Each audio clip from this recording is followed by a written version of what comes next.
Good evening, everyone. Am I audible to all of you?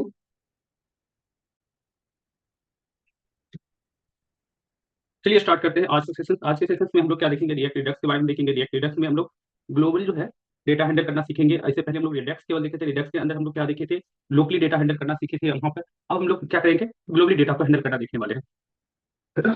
Sorry. चलिए सबसे पहले हम लोग प्रोजेक्ट को ओपन कर लेते हैं, हम लोग अपने रिएक्ट रिडक्स वाले प्रोजेक्ट को। अच्छा, कल जो चीजें बता रहे थे, डाटा जिस तरीके से बता रहे थे उसी तरीके से पूरा अपलोड होता है, बिल्ड होता है, सारी चीजें दिखने को मिलता है। और कुछ चीजें जो हम लोग इंस्टॉल किए थे वो कई बार इंस्टॉल करने का भी रिक्वायर्ड नहीं होता, बस डेटा आपका आ जाता है फिर भी। बट उसमें क्या होता है, किसी किसी पे अगर नहीं आ रहा होता तो उसमें एक नोड सर्वर बनाना आता है। वो हम आने वाली 1 से 2 क्लास में आपको नोड सर्वर बना करके डेटा को रन करना लोकली भी दिखा देंगे। 1 मिनट।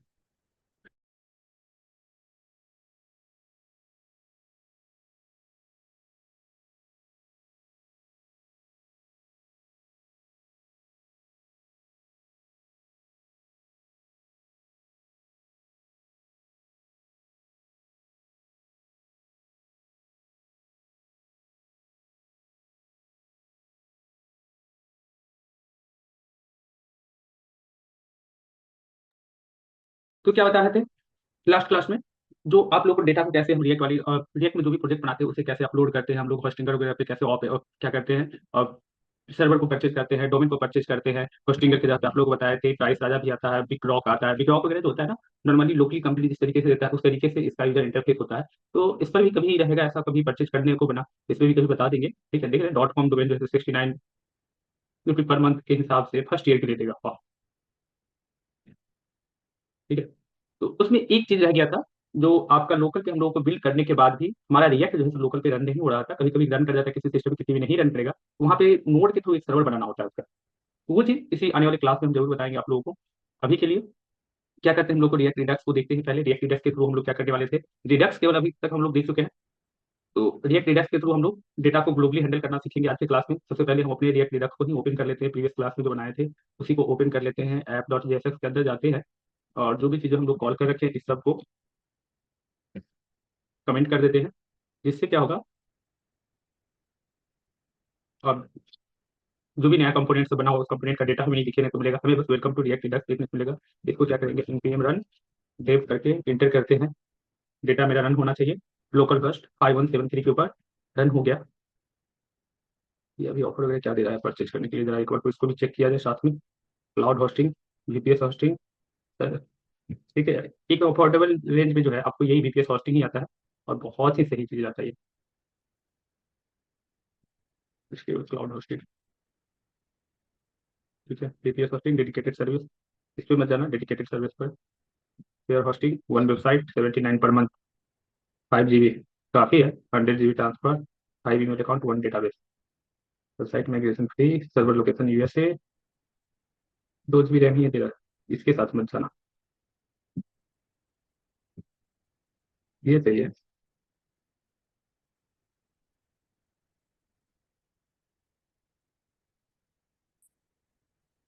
अच्छा, हम खाली टाइम में इसको देखेंगे इसमें क्या क्या है।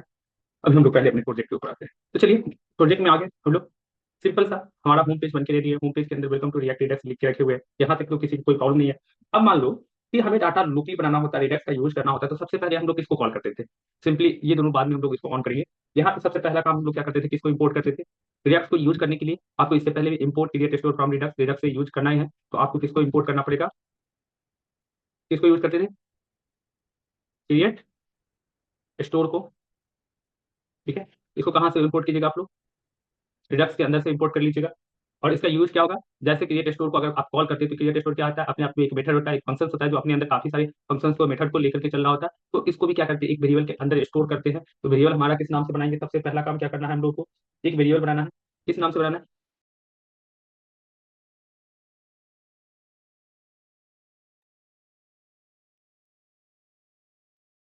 रेंज।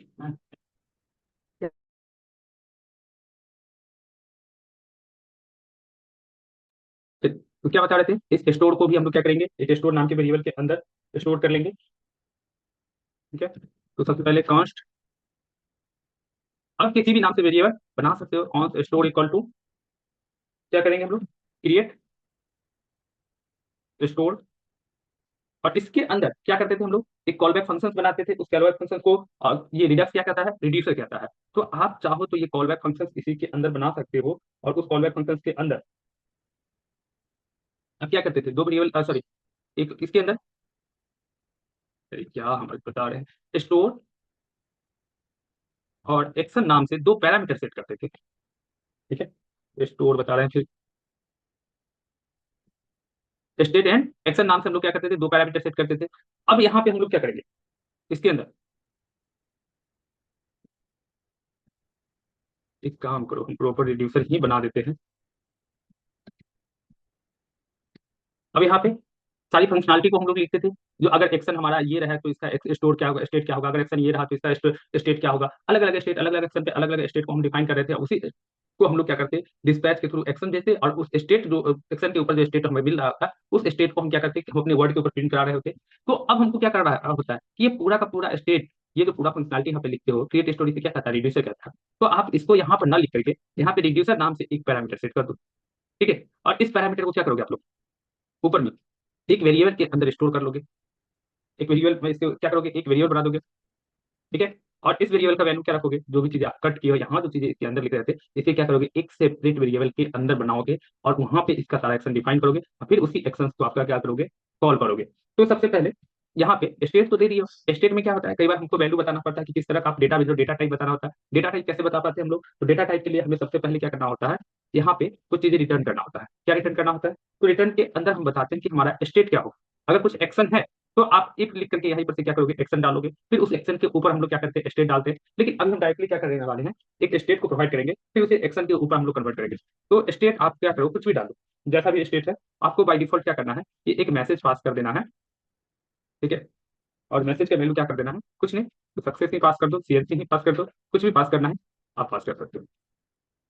ओके, यहाँ से किसी को कोई प्रॉब्लम नहीं होना चाहिए। और देखो, हमारा जो स्टेट है, इसका डेटा टाइप क्या है, मेरे पास एक ऑब्जेक्ट है, तो यहाँ पे स्टेट इक्वल टू भी क्या डालेंगे हम लोग, डेटा टाइप क्या सेट करेंगे, ऑब्जेक्ट सेट करेंगे। स्ट्रिंग रहता है तो हम लोग क्या करते हैं यहाँ पे, इस तरीके से स्ट्रिंग सेट कर देते हैं। कोई नंबर होता है तो क्या सेट करना होता है, जीरो। बुलियन होता है तो क्या सेट करना होता है, फॉल्स। कुछ भी सेट कर दो। ठीक है, लेकिन किसके बेस पर, तो नीचे जो आपका स्टेट का जिसमें जिस तरीके का डेटा आप पास करोगे, वही डेटा टाइप यहाँ पे सेट करना होता है। यहाँ तक आप लोग कोई प्रॉब्लम नहीं है एवरीवन, क्या यहाँ तक कोई प्रॉब्लम है आप लोगों को, है ना। अब क्या हो रहा है कि हम यहाँ जो मैसेज पास कर रहे हैं ना, ये मैसेज हम चाहे तो इसके ऊपर कॉल कर ले, चाहे तो हम यहाँ कॉल कर ले, या फिर एक नया कंपोनेंट बनाएंगे उसके ऊपर कॉल कर लेंगे, या फिर हो सकता है कि कॉल हम क्या करें, इस डाटा के अंदर, यूजर के अंदर करें। ठीक है, यहाँ पे एक्शन हम कोई अप्लाई कर दे बटन के ऊपर, और इस बटन के थ्रू हम कहें कि स्टेट में चेंजिंग करो, लेकिन वो स्टेट में चेंजिंग यहाँ भी होना चाहिए, इसके अंदर यूजर के अंदर भी होना चाहिए, और कलर चेंजेस के अंदर भी होना चाहिए। तो वैसे कंडीशन में क्या किया, ये डेटा हमारा ग्लोबली वर्क कर रहा होता है। ऐसे कंडीशन में डेटा हमारा क्या कर रहा होता है, ग्लोबली वर्क कर रहा है, क्योंकि हम एक्शन अप्लाई करेंगे यूजर डॉट जेएसएक्स नामक कंपोनेंट पर, और उस एक्शन का जो रिएक्शन होगा, यानी कि स्टेट में जो चेंजिंग होगा, वो यूजर में भी चेंजिंग होगा और कलर में भी चेंजिंग होगा। तो यहाँ पे क्या हो गया, डेटा आपका ग्लोबली स्टेट चेंजिंग करा, ग्लोबली आपका स्टेट हैंडल करा। तो ऐसे कंडीशंस में आपको रिएक्ट रिडक्स आपको हेल्प करने वाला है। तो रिएक्ट रिडक्स कैसे हेल्प करेगा, तो अब आप लोग सोच रहे होंगे, सर ये तो प्रीवियस आप लोग आप जैसे रिडक्स को बता रहे थे, लोकली स्टेट को हैंडल करना बता रहे थे, उसी तरीके से चीजें लिखे, तो फिर ये ग्लोबल कैसे जाएगा। ग्लोबली ले जाने के लिए हम लोग जब इंस्टॉल किए थे इसके अंदर रिडक्स, तो उस समय देखे थे एनपीएम आई रिडक्स और रिएक्ट रिडक्स दोनों चीज को इंस्टॉल किए थे। क्या केवल रिडक्स को इंस्टॉल किए थे या दोनों को इंस्टॉल किए थे। जब हम यहाँ पे कमांड कुछ टाइप कर रहे थे इंस्टॉलेशन के टाइम, तो वहां पे हम लोग क्या टाइप किए थे, एनपीएम आई रिडक्स नाम का क्या किए थे, एक अलग से मॉड्यूल इंस्टॉल तो किए थे, साथ ही साथ एक और मॉड्यूल इसमें इंस्टॉल किए थे, रिएक्ट रिडक्स। दोनों मॉड्यूल को इंस्टॉल किए थे, दोनों को। आने वाले टाइम पे जो प्रैक्टिकल लैब वो करेंगे, वो हम लोग रिडक्स टूल किट पे करने वाले हैं। लेकिन अभी रिडक्स को समझ चुके हैं हम लोग, रिएक्ट रिडक्स को समझ रहे हैं, ये समझने का रिडक्स टूल किट को समझेंगे, टूल किट जैसे ही पूरा हो जाएगा, फिर आप लोग पूरी तरह से एबल हो जाओगे प्रोजेक्ट बनाने के लिए। तो अब यहाँ पे हमको क्या करना है कि इंपोर्ट कर लेना है, रिएक्ट रिडक्स के अंदर से एक प्रोवाइडर नाम का फंक्शन इंपोर्ट करना है। ठीक है, जैसे प्रोवाइडर लिख के टाइप करोगे, इंपोर्ट रिएक्ट रिडक्स आ गया। कहाँ से हम इंपोर्ट कर रहे हैं, प्रोवाइडर को कहाँ से इंपोर्ट कर रहे हैं, रिएक्ट रिडक्स के अंदर से।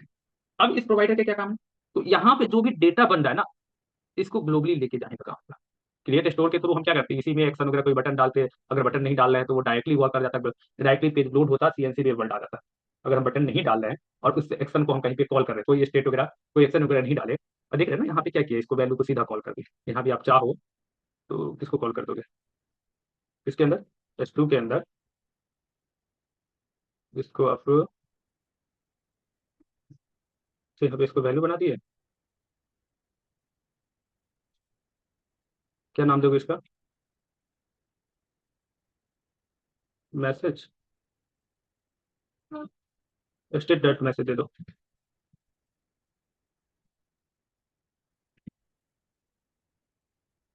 ठीक है, नहीं आया मैसेज?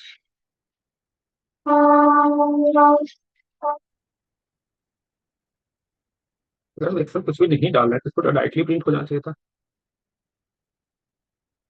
ये रिड्यूसर के अंदर जा रहा है, रिड्यूसर जो है सो स्टोर के अंदर चला रहा है।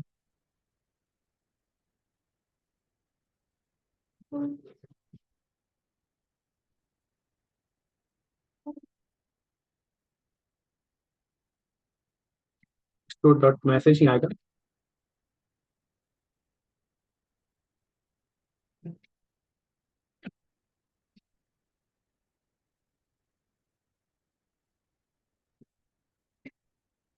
फिर इसको रिफ्रेश करते हैं। ये भी कुछ गलती बताने से रहा। चलिए खैर छोड़िए इसको, अभी हमको जो वर्क करना है। अब ऐसे नहीं आ रहा है तो हम क्या करेंगे, प्रॉपरली फिर स्टेट इसके लिए डिफाइन करेंगे। सो स्टेट करते हैं, एक्शन को बनाएंगे किसी बटन के ऊपर और उसके थ्रू हम लोग कॉल कर लेंगे। ठीक है, यहाँ पे नहीं ऐसे वर्क कर रहा है तो बटन बनाएंगे, बटन के थ्रू। दो चीजें आप लोग जान रहे हैं ऑलरेडी। हमको क्या करना है, इसे ग्लोबली लेके जाना है और ग्लोबली कॉल करना है। तो जब आप अपने डेटा को ग्लोबल लेके जा रहे होगे ना, तब आपको यहाँ पे एक और चीजें डिफाइन करना होता है, एक और वर्क करना होता है कि आपका जो ये डेटा होता है ना, इससे क्या करोगे, एक प्रोवाइडर के अंदर, प्रोवाइडर नाम का जैसे हम लोग लेआउट बनाए, ठीक है, तो लेआउट में लेआउट के अंदर सारी डेटा को हम रख रहे थे। उसी तरीके से आप प्रोवाइडर नाम का क्या करोगे, एक कंपोनेंट्स जो आप कॉल किए हो प्रोवाइडर नाम के, इस कंपोनेंट्स के अंदर पूरे डेटा को आप अपने रखोगे। किसके अंदर रखोगे, प्रोवाइडर नाम के कंपोनेंट्स के अंदर। और इसके अंदर कुछ पैरामीटर सेट करोगे। पैरामीटर किस नाम से सेट करोगे, तो स्टोर नाम से सेट करोगे। और इसका वैल्यू भी स्टोर ही देना है। अब स्टोर ही क्यों, पैरामीटर तो स्टोर नाम से या किसी भी नाम से सेट कर सकते हो, वैल्यू स्टोर ही क्यों, क्योंकि आप जो रिड्यूसर को जो कॉल किए हो, उस रिड्यूसर का आप पैरामीटर क्या सेट किए, सॉरी, इस रिड्यूसर को आप किस वेरिएबल के अंदर स्टोर किया, वेरिएबल के अंदर, उसको किस वेरिएबल के अंदर रखो, तो वो वेरिएबल आपका स्टोर नाम से है। तो आप यहाँ पे स्टोर नाम से ही कॉल करोगे। अगर हम यहाँ पे इसको डेटा नाम दे रहे होते तो हमें इसको कॉल भी डेटा नाम से ही करना होता। ठीक है, तो अगर आप स्टोर दिए हो तो स्टोर नाम से ही कॉल करो। ठीक है, पैरामीटर कुछ भी सेट करो, लेकिन वैल्यू आप यहाँ जो भी वेरिएबल का दिए हो वही वैल्यू इसके अंदर सेट करोगे। ठीक है, यहाँ से किसी को कोई प्रॉब्लम नहीं होना चाहिए। इसके बाद नेक्स्ट क्या आता है कि अब हम अपने डाटा को क्या करने वाले हैं, ग्लोबली लेके जाने वाले हैं। ठीक है, तो अगर आप अपने डाटा को ग्लोबली लेके जाने वाले हो तो चलो हम एक काम करते हैं, एक नया कंपोनेंट ही बना देते हैं। किस नाम से कंपोनेंट बना दे, ग्लोबल यूजर के नाम से, जी कैपिटल रखेंगे हम लोग, डॉट जेएसएक्स। ठीक है, आर एफ से कर देना। ठीक है, यहाँ पर आपको जो भी वैल्यू देना हो वैल्यू दे सकते हो। H1 के अंदर global user, class name equal to text center H4। अच्छा, इसे हम कॉल नहीं किए हैं ग्लोबल यूजर को, तो सबसे पहले कॉल कर लेते हैं इसके अंदर, प्रोवाइडर के अंदर ग्लोबल यूजर। अच्छा, अगर जहाँ पर लेआउट भी हो प्रोवाइडर भी हो तो लेआउट को सबसे ऊपर रखना। ठीक है, ग्लोबल यूजर तो आ गया, लेकिन हमारा H4 काम नहीं कर रहा। तो यहाँ पे H4 कैसे काम करेगा ये पहले बताऊं। यहाँ पे हम टेक्स्ट एक्सल 32 एक्सल, हाँ उसी में कॉल करना है, 3 एक्सल एल। बस अभी जो है ना बेसिकली आप कॉन्सेप्ट को समझिए, आगे चल के इस सब का भी यूज नहीं करना है एक दो क्लास के बाद। मेनली यूज कॉन्सेप्ट को समझना है। ये कॉन्सेप्ट मेनली यूज आपको रिडक्स टूल किट पे चले जाना है, तो फिर वहां पे ये सब ज्यादा यूज नहीं रहेगा। ये सब बस आपको बेस बनाने के लिए है।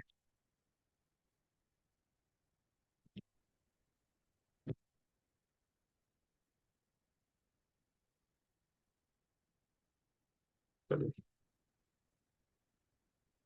नेक्स्ट क्या रहता है। अब उस डाटा को हमको यहाँ पे कॉल करना है, किस डाटा को, जो मैसेज हम यहाँ पे पास किए हैं, सीएनसी वेब वर्ड, इसको हमें क्या करना है, रिएक्ट रिडक्स के थ्रू ग्लोबली ले जाना है। किसके ऊपर ले जाना है, तो हमको ग्लोबल यूजर के अंदर ले जाना है। तो जब भी डेटा को आपको अगर ग्लोबल ले जाना हो, ग्लोबली कॉल करना हो किसी भी डेटा को, तो आपको क्या करना पड़ेगा, यहाँ से देखो जहां से हमें ग्लोबली भेजना था वहां पे हम लोग क्या किए, प्रोवाइडर नाम का क्या किए कंपोनेंट कॉल कर दिया, किसके अंदर से, रिएक्ट रिडक्स से। और उस प्रोवाइडर के अंदर हम अपने सारे डेटा को क्या किए, बाइंड कर दिए। जिस जिस आप कंपोनेंट के अंदर आपको भेजना होगा वो सब प्रोवाइडर के अंदर आएगा। तो हमें क्या करना है, मेरा खुद का एक कंपोनेंट है, उसके अलावा ग्लोबल यूजर नाम का कंपोनेंट है जो हम बना रहे हैं, तो उसके अंदर डाटा है। तो प्रोवाइडर से स्टार्ट के प्रोवाइडर को इंड कर दिए। और इस सबके ऊपर एक क्या है, ब्लैंक फ्रेगमेंट तो ऑलरेडी रहेगा ही रहेगा, इसको कुछ चेंजिंग नहीं करना। प्रोवाइडर नाम का कंपोनेंट स्टार्ट के इंड कर दिया। आप चाहो तो ब्लैंक फ्रेगमेंट को हटा भी सकते हो, इतने के अंदर भी रख सकते हो, चलेगा। लेकिन हो सकता है कि कोई कंपोनेंट्स आपको इसके अंदर नहीं रखना हो, तो फिर ऐसे कंडीशन में तो ब्लैंक फ्रेगमेंट चाहिए ना, कोई कंपोनेंट्स आपको इसके बाहर रखना पड़ जाए, कुछ इस तरीके का डेटा यूज करना पड़ जाए, तो ऐसे में क्या चाहिए आपको, ब्लैंक फ्रेगमेंट तो चाहिए बाहर क्योंकि एक तो, या फिर डिप के अंदर रखोगे। तो चलो यहाँ तक तो आप लोगों को क्लियर है। अब हम क्या बता रहे थे, स्टोर वगैरह, स्टोर के अंदर स्टोर। अब यहाँ से भेजने के लिए रिएक्ट डिडक्स के अंदर से प्रोवाइडर को कॉल किए। अब आपको डाटा ग्लोबली ले जाने में भी, भेजने में, ग्लोबली डाटा को सारी जगह भेजने में भी कौन, रिएक्ट डिडक्स का ही यूज होता है। तो कहीं से भी डाटा को लाने के लिए भी, जो ग्लोबली चीजें भेजा गया है उसको कॉल करने के लिए भी हमें रिएक्ट डिडक्स का ही हेल्प लेना पड़ेगा। रिएक्ट डिडक्स के अंदर से हम लोग क्या करेंगे, यूज सेलेक्टर को कॉल करेंगे। यूज सेलेक्टर नाम के कंपोनेंट्स को, कंपोनेंट्स क्या करोगे, इसको इसको फंक्शन कह लो, आप इसको कॉल कर लोगे, इसको यूज सेलेक्टर को। जैसे इस सेलेक्टर को लाओगे, ठीक है, यूज सेलेक्टर को लाओगे, आपको क्या करना है, इस यूज सेलेक्टर के लिए एक वेरिएबल के अंदर स्टोर करना है। वेरिएबल का नाम आप कुछ भी दे दो, कॉन्स्ट। मान लो कि हमको यहाँ पे डेटा से रिस्पॉन्स मिल रहा है, तो हम रिस्पॉन्स नाम के ही वेरिएबल के अंदर इसको स्टोर कर देते हैं, किसको, यूज सेलेक्टर को। और यूज सेलेक्टर के अंदर भी, यूज सेलेक्टर के अंदर भी क्या करना है आपको, एक कॉल बैक फंक्शन डालना है। ठीक है, देखो इसको आगे चल के बहुत ही एक ही लाइन का ये चीजें लिखना रहता है, बस अभी के लिए समझने के लिए आप देख लो। इसके अंदर भी एक कॉल बैक फंक्शन डालना है, कॉल बैक फंक्शन में एक वैल्यू दे देना है। आपको यहाँ पे बेसिकली मिलता क्या है, रिस्पॉन्स मिल रहा है, तो इस रिस्पॉन्स नाम के वेरिएबल को क्या करो, इसके अंदर सेट कर दो, पैरामीटर एक सेट कर देना रिस्पॉन्स नाम से, और इसी रिस्पॉन्स को आपको क्या करना है, रिटर्न भी कर देना है। बस इतना ही करना है, रिटर्न रिस्पॉन्स, बस सिंपल सा। ठीक है, इससे ज्यादा इसमें कुछ नहीं करना है, और इसको स्टेटमेंट को एंड कर दो। या फिर आप इसको ऐसे नहीं लिखना चाहते, हम लोग को क्या आदत है कि इसको नीचे कर लेते हैं, इसको इस तरीके से लिखते हैं, तो इस तरीके से भी लिख दो, कोई दिक्कत नहीं। जैसे प्रॉपर फंक्शन लिखते थे उस तरीके से, नहीं तो ये एक लाइन का स्टेटमेंट लिखना है तो एक लाइन का स्टेटमेंट जैसे भी लिखना चाहो लिख सकते हो। या फिर अगर हम लोगों को बस इतनी सी बातें लिखना है तो इसको और भी शॉर्ट किया जा सकता है। अगर आप क्या कर रहे हो, ES6 का यूज कर रहे हो, कॉल बैक फंक्शन का यूज कर रहे हो, सॉरी कॉल बैक फंक्शन कर रहे हो, यहाँ पे एरो फंक्शन का यूज कर रहे हो, तो वैसे कंडीशन में एक लाइन का कंपोनेंट लिखने के लिए हम क्या लिखेंगे, यहाँ पे रिस्पॉन्स एरो रिस्पॉन्स, बस हो गया। वो चीजें जो ब्रैकेट वगैरह देख करके स्टार्ट इन किए थे ना, वो भी लिखने की जरूरत नहीं है।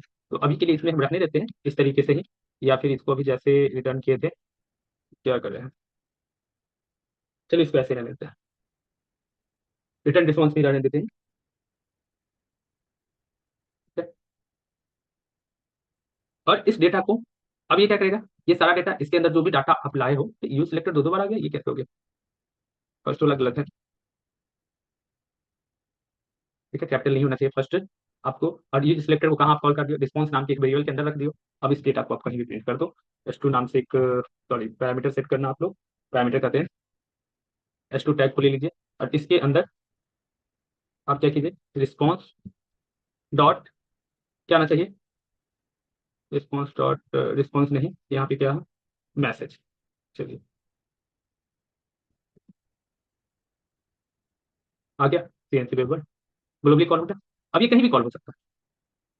ठीक है, इसे हम लोग कहीं भी कॉल कर सकते हैं, इसे एक एक्शन के ऊपर भी कॉल कर सकते हैं कि कोई पर्टिकुलर बटन को हम लोग क्लिक करेंगे तो उसके थ्रू प्रिंट हो, या किसी भी तरीके से जैसे चाहो आप इस चीज को यहाँ भी रिटर्न कर सकते हो, इसके मैसेज के बाद रिटर्न करके यहाँ भी प्रिंट करा सकते हो, जहां भी प्रिंट कराना चाहो आप प्रिंट करा लो, कोई फर्क नहीं पड़ता। आप रिएक्ट डिटेक्स के थ्रू कहीं भी डेटा को प्रिंट कर सकते हो।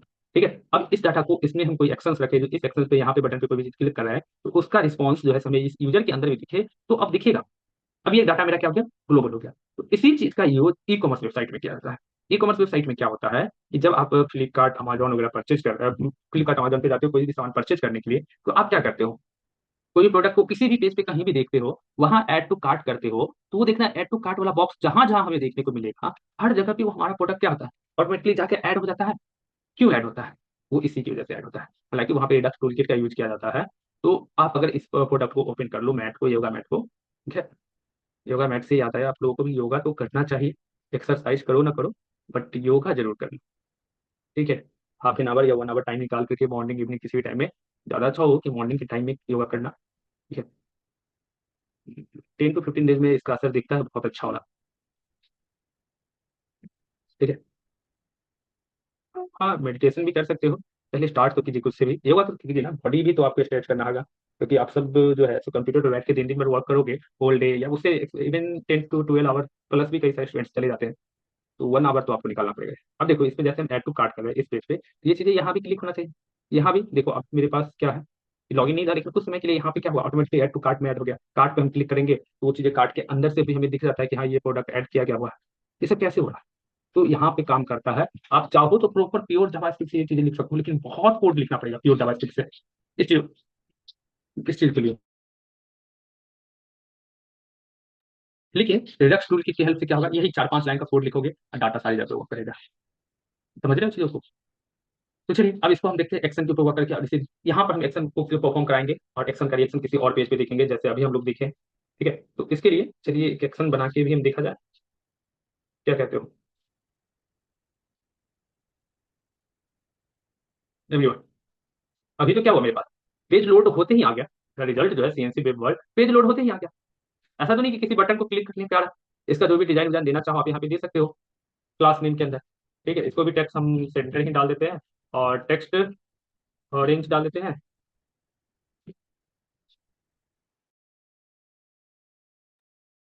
टेक्स्ट ऑरेंज नहीं, रेड। कितना 500? क्या क्लास डालते, क्या हम क्लास भी टेक्स्ट इंडिको, सही तो है, टेक्स्ट रेड 500। हाँ तो गया। और टेक्स्ट 5 एक्सल फॉन्ट बोल्ड 200 600, बस बोल दिया का बोल्डर,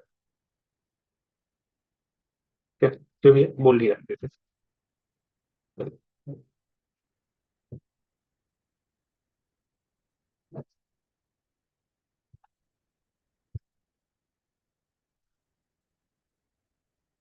एक मिनट होल्ड करना जरा आप लोग।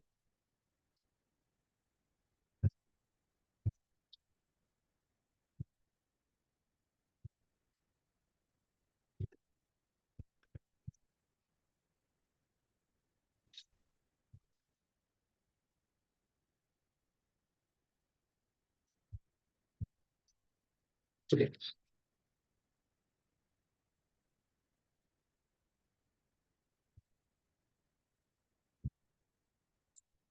अच्छा अब हमको ये क्या हुआ, मैसेज क्या होता रहता है, डायरेक्टली प्रिंट हो रहा है। हम एक्शन के ऊपर चाहते हैं किसी बटन के ऊपर क्लिक करें तब जाकर प्रिंट हो, तो ऐसे में आपको सबसे पहला काम क्या करना चाहिए, किसी बटन को कॉल कर लेना चाहिए। क्या बटन को कॉल करोगे या नहीं करोगे? बटन के ऊपर लिख देते हैं, क्या लिखते हैं, क्लिक मी। ठीक है, और इसको क्लिक करते हैं तो प्रिंट होना चाहिए, तो इसके ऊपर हम लोग कोई इवेंट को ऐड करेंगे। इवेंट क्या कर देते हैं, ऑन क्लिक इवेंट को डालते हैं। इससे पहले आप लोग को याद होगा कि ऑन क्लिक इवेंट के ऊपर, किसी भी इवेंट के ऊपर एक्शंस को सेट करना होता, तो हम क्या करते थे, इसके अंदर इक्वल टू साइन देकर के कॉल बैक फंक्शन देते, इसके अंदर स्टोर के अंदर से हम लोग किसको कॉल कर देते हैं, स्टोर के अंदर से डिस्पैच नाम के मेथड को यूज करते थे। लेकिन अब यहाँ पे हम लोग डिस्पैच का यूज नहीं कर सकते। ठीक है, अब इसका यूज नहीं कर सकते। अब हमारा फंक्शन क्या होगा, ग्लोबली वर्क करवाना है। अब हम जो भी एक्शंस का यूज करेंगे उसका रिएक्शन क्या होना चाहिए, ग्लोबली होना चाहिए, केवल लोकली इसी पेज तक नहीं रहना है, रखना है। ये ग्लोबली हमारे एक्शन को क्या करना है, दिखाना है कि ये एक्शन हुआ है, यहाँ पे ये बटन क्लिक हुआ है, तो इसका जो है एक्शन जो है तो ऐड टू कार्ट पे भी होना है। तो ऐसे कंडीशंस में आपको ग्लोबली ले जाने में डाटा का जो भी स्टेट है और एक्शन है उसको ग्लोबली किसके थ्रू ले जाइएगा, रिएक्ट रिडक्स के थ्रू। तो आप यूज सेलेक्टर से क्या कर रहे हो, स्टेट को ग्लोबली ले जा रहे हो, लेकिन एक्शन को ग्लोबली ट्रांसफर करना हो तो इसी के अंदर, इसी के अंदर आपको क्या करना पड़ेगा, यूज डिस्पैच को कॉल करना पड़ेगा। कहां से कॉल करना पड़ेगा, पहले आप रिडक्स का क्या करते थे, रिडक्स के अंदर के क्रिएट स्टोर था, इस स्टोर का, इस स्टोर को क्या करते थे, स्टोर नामक वेरिएबल में यूज करते थे। अब उस स्टोर के अंदर से डिस्पैच फंक्शन को कॉल करते थे। लेकिन इस बार भी आपको क्या मिल रहा है, डिस्पैच ही मिल रहा है। इस बार भी यूज डिस्पैच ही मिल रहा है। इससे पहले हमको सिंपल सा डिस्पैच नाम से फंक्शन मिलता था, मेथड मिलता था जो स्टोर के अंदर से कॉल होता था। लेकिन इस बार किसके अंदर से आ रहा है, रिएक्ट रिडक्स के अंदर से आ रहा है। और इस बार इस फंक्शन का नाम क्या यूज किया गया, यूज डिस्पैच। ठीक है, अब इस यूज डिस्पैच को भी क्या करो, एक वेरिएबल के अंदर स्टोर कर लेना। ठीक है, इसका कुछ भी नाम दे सकते हो, एक्शन सेट एक्शन कुछ भी नाम दे दीजिए। ठीक है, आप बस इसको नाम दीजिए, कोई भी वेरिएबल बना लीजिए और इस वेरिएबल का वैल्यू क्या होगा, यूज डिस्पैच। बस इतना है और कुछ नहीं। यूज डिस्पैच को कहाँ स्टोर कर लेना, सेट एक्शंस नामक एक वेरिएबल के अंदर। अब यहाँ पे क्या करना है, दिस टाइम अब आपको कॉल बैक में स्टोर डॉट डिस्पैच ना कॉल करके आप किसको कॉल कीजिएगा, आप चाहते तो डायरेक्टली इस चीज को भी कॉल कर सकते थे यूज डिस्पैच को, लेकिन बेस्ट होगा कि आप सेट एक्शन या डिस्पैच, डिस्पैच नाम से भी फंक्शन दे दीजिए, किसी भी नाम से इसके अंदर एक वेरिएबल बनाएगा और उसी वेरिएबल को आप यहाँ पे कॉल कर दीजिए। तो हम किसको कॉल करने वाले हैं, सेट एक्शन को कॉल करने वाले हैं। ठीक है, अब सेट एक्शन कॉल कीजिए और इसके अंदर इसको एक फंक्शन पे कन्वर्ट करके इसके अंदर क्या कीजिएगा, आप एक्शन का टाइप सेट कर दीजिएगा। इससे पहले भी यूज स्पेस में भी आप टाइप सेट करते, यहाँ पे टाइप को एक ऑब्जेक्ट के अंदर ही रखते थे, एक ऑब्जेक्ट देते थे फंक्शन के अंदर, और टाइप के अंदर टाइप का आप वैल्यू दे सकते हो कि नहीं, जैसे जैसा पहले आपकी हो। टेस्टिंग कर देते हैं कि अगर मेरा वैल्यू बटन के ऊपर क्लिक कर रहा है, टेस्टिंग पास होकर आ रहा है तो रिस्पॉन्स 10 मैसेज मिले, और नहीं टेस्टिंग नहीं होकर आ रहा है, इसके जब कुछ और आ रहा है तो आपको जो ये जो मैसेज आ रहा है सक्सेस का या सीएनसी वेब वर्ल्ड का, ये मैसेज नहीं पास होना चाहिए। आप बस बटन पे इतना ही सेव कर दिए। बटन मेरा दिख रहा है, बटन के चारों तरफ जो है सो कलर वगैरह नहीं है, तो क्या करेंगे हम लोग, बटन में कहाँ गया हमारा बटन, क्लास सेट कर दीजिए बटन के ऊपर, बटन ब्लू, ये बीजी रहता है 500, बीजी ब्लू, नहीं आ रहा। टेलीविजन बैकग्राउंड कैसे डालते हैं हम लोग, अरे यहाँ पे क्या देखना है, इधर तो बटन बनाए थे हम लोग, इसी से देख लेते हैं। बीजी ब्लू 600 राउंडेड सही पे,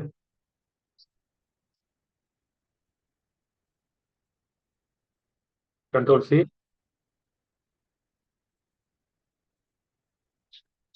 कंट्रोल V, आ गया बटन मेरा। चलिए, इस बटन को क्लिक कराने पे हमको CNC वेब डाटा चाहिए, अदरवाइज नहीं चाहिए। तो ऐसे कंडीशंस में हमें क्या करना पड़ेगा, यहाँ पे अब हमको फिर आपको एक्शन सेट करना पड़ेगा। ठीक है, तो इससे पहले भी आप इस तरीके से एक्शन सेट कर चुके हो या नहीं, एवरीवन बताना जरा, कैसे सेट किए थे एक्शन, एक्शन के लिए ये फिर कंडीशन हम लोग टाइप किए थे।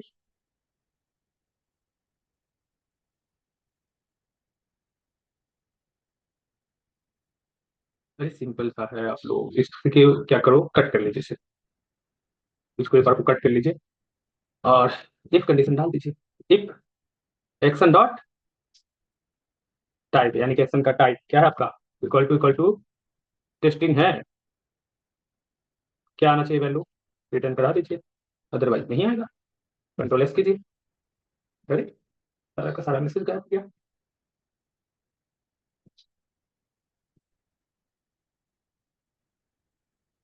ये क्या हो गया।